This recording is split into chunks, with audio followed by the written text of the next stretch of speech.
"I speak the simple truth," Newman declared, "and I speak it for a purpose. I repeat it distinctly. Your son was utterly disgusted. Your son apologized."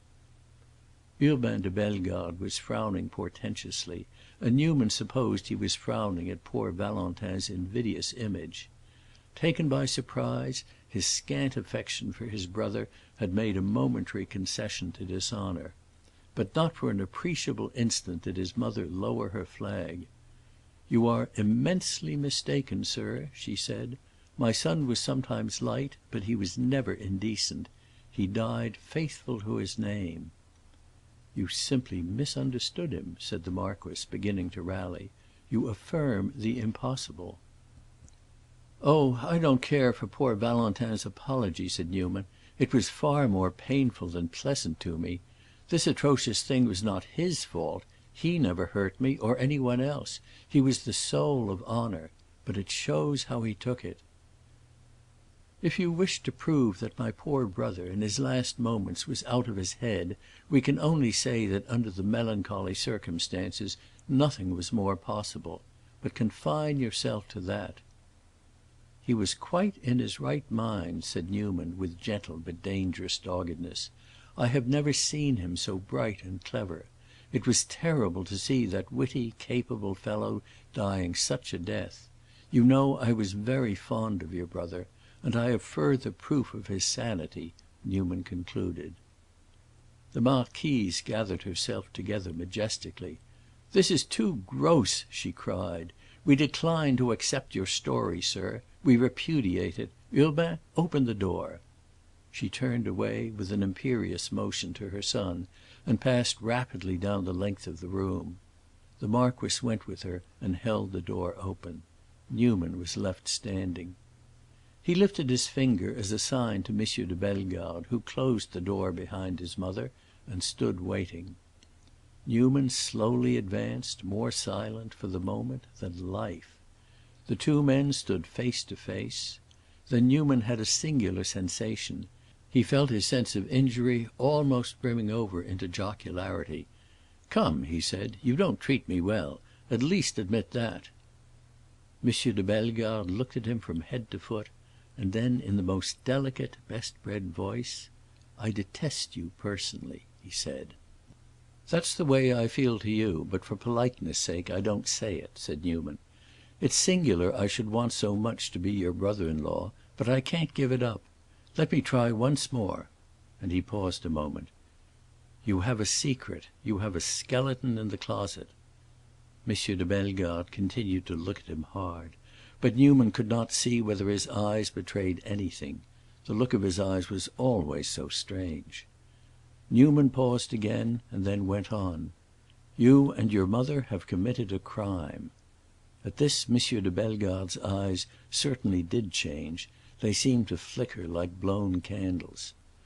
Newman could see that he was profoundly startled, but there was something admirable in his self-control. "Continue," said M. de Bellegarde. Newman lifted a finger and made it waver a little in the air. "Need I continue? You are trembling." "Pray, where did you obtain this interesting information?" M. de Bellegarde asked very softly. "I shall be strictly accurate," said Newman. "I won't pretend to know more than I do. At present that is all I know. You have done something that you must hide, something that would damn you if it were known, something that would disgrace the name you are so proud of. I don't know what it is, but I can find out.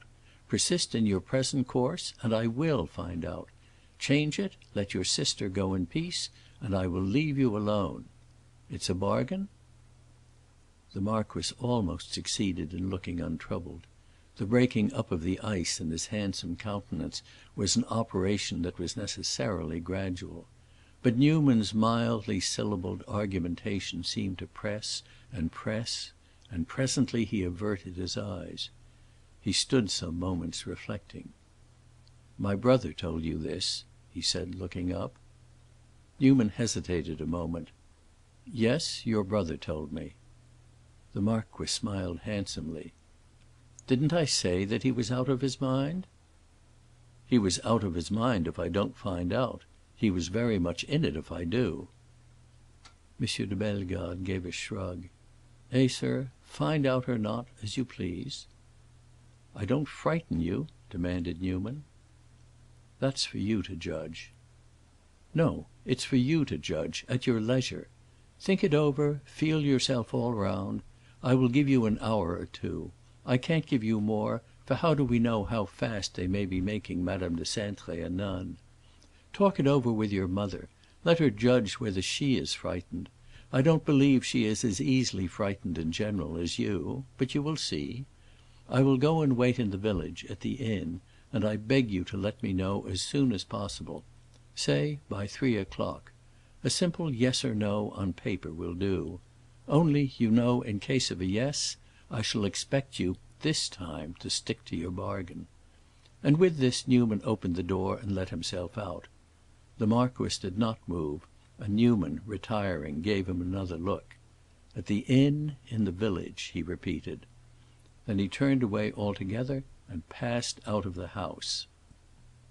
He was extremely excited by what he had been doing, for it was inevitable that there should be a certain emotion in calling up the spectre of dishonor before a family 1,000 years old.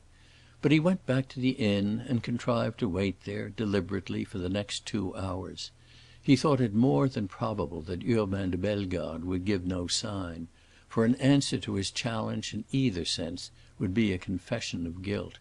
What he most expected was silence, in other words, defiance. But he prayed that, as he imagined it, his shot might bring them down. It did bring, by 3 o'clock, a note, delivered by a footman, a note addressed in Urbain de Bellegarde's handsome English hand.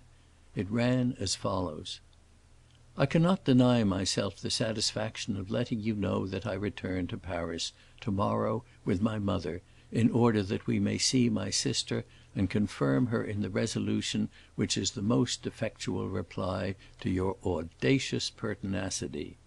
Henri Urbain de Bellegarde."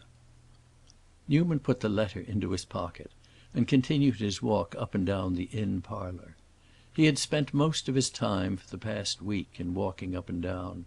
He continued to measure the length of the little salle of the Armes de Provence until the day began to wane, when he went out to keep his rendezvous with Mrs. Bread. The path which led up the hill to the ruin was easy to find, and Newman in a short time had followed it to the top. He passed beneath the rugged arch of the castle wall, and looked about him in the early dusk for an old woman in black. The castle yard was empty, but the door of the church was open. Newman went into the little nave, and of course found a deeper dusk than without. A couple of tapers, however, twinkled on the altar and just enabled him to perceive a figure seated by one of the pillars. Closer inspection helped him to recognize Mrs. Bread, in spite of the fact that she was dressed with unwonted splendor. She wore a large black silk bonnet with imposing bows of crape, and an old black satin dress disposed itself in vaguely lustrous folds about her person. She had judged it proper to the occasion to appear in her stateliest apparel. She had been sitting with her eyes fixed upon the ground, but when Newman passed before her she looked up at him, and then she rose. "Are you a Catholic, Mrs. Bread?" he asked. "No, sir, I'm a good Church of England woman, very low," she answered. "But I thought I should be safer in here than outside. I was never out in the evening before, sir." "We shall be safer," said Newman, "where no one can hear us." And he led the way back into the castle court, and then followed a path beside the church, which he was sure must lead into another part of the ruin. He was not deceived. It wandered along the crest of the hill and terminated before a fragment of wall pierced by a rough aperture which had once been a door. Through this aperture Newman passed, and found himself in a nook peculiarly favorable to quiet conversation, as probably many an earnest couple, otherwise assorted than our friends, had assured themselves. The hill sloped abruptly away, and on the remnant of its crest were scattered 2 or 3 fragments of stone. Beneath, over the plain, lay the gathered twilight, through which, in the near distance, gleamed 2 or 3 lights from the chateau. Mrs. Bread rustled slowly after her guide, and